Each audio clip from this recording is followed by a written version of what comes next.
Welcome to Goldie's kitchen. आज मैं आपको बथुए का रायता बता रही हूँ। इसके इंग्रेडिएंट्स हैं, ये है बथुआ जो फ्रेश है, मार्केट से मिलता है। मैंने इसको धोकर साफ करके रख लिया है। ये भुना हुआ जीरा है जिसको मैंने पीस लिया है, तवे पे भून के उसको पीस लिया है। ये नमक है और ये कर्ड लिए मैंने ½ kg। तो आइए स्टार्ट करते हैं।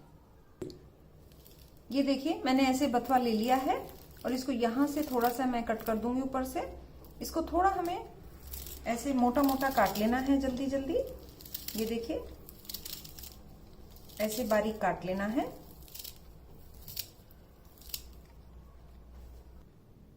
ये देखिए ऐसे काट लिया है मैंने और इसको एक पैन में ले लिया है। इसमें मैं 1 ग्लास वाटर डालूंगी और बॉईल करने के लिए रख दूंगी।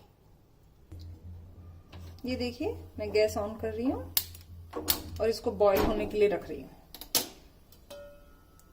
ये हम 3-4 मिनट्स बॉईल करेंगे ताकि इसकी न्यूट्रिशन वैल्यू खत्म ना हो, नष्ट ना हो। तो बॉईल करते हैं इसको। ये देखिए हमारा बथुआ उबल गया है। इसको बहुत उबालना नहीं है, हल्का सा उबालना है। ऐसे हम इसको स्ट्रेन कर लेंगे और ठंडा होने देंगे। इसको ऐसे स्ट्रेन कर लेंगे, ठंडा होने देंगे। आप इसके बचे हुए पानी में आटा गूंथ सकते हैं क्योंकि बहुत न्यूट्रिटिव होता है। अगर दही आपका गाढ़ा है तो ठंडा होने के बाद ये पानी भी इसमें डाल सकते हैं। ये देखिए इसको मैं ये बीटर ऑन करके चलाऊंगी।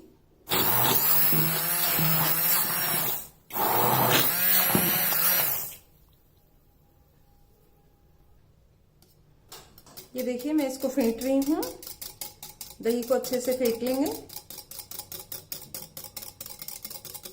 इसके बाद इसमें मैं जो ये पेस्ट है इसका 2 सर्विस स्पून लूंगी। 2 टेबल स्पून पेस्ट इसमें से मैं ले लूंगी और इसको अच्छे से मिक्स करूंगी। ये देखिए कितना सुंदर कलर आया है। विंटर में बथुआ गर्म होता है और ये खाने में बहुत न्यूट्रिटिव होता है, इसलिए आप जरूर इसको ट्राई कीजिए। इसमें थोड़ा सा मैं सॉल्ट डालूंगी, सॉल्ट टू टेस्ट। आप चाहें तो इसमें काला नमक भी डाल सकते हैं, भुना जीरा, और मिर्च चाहें तो थोड़ा सा मिर्च, लाल मिर्च डाल सकते हैं, बट मैंने यहाँ पे भुना जीरा और ये नमक लिया है। ये देखिए कितना सुंदर कलर इसका आया है रायते का।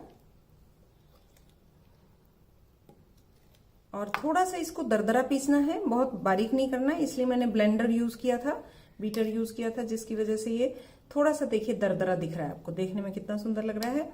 अगर आपको मेरा ये रायता बना हुआ पसंद आया है तो प्लीज सब्सक्राइब कीजिए, लाइक कीजिए, शेयर कीजिए। Thank you very much.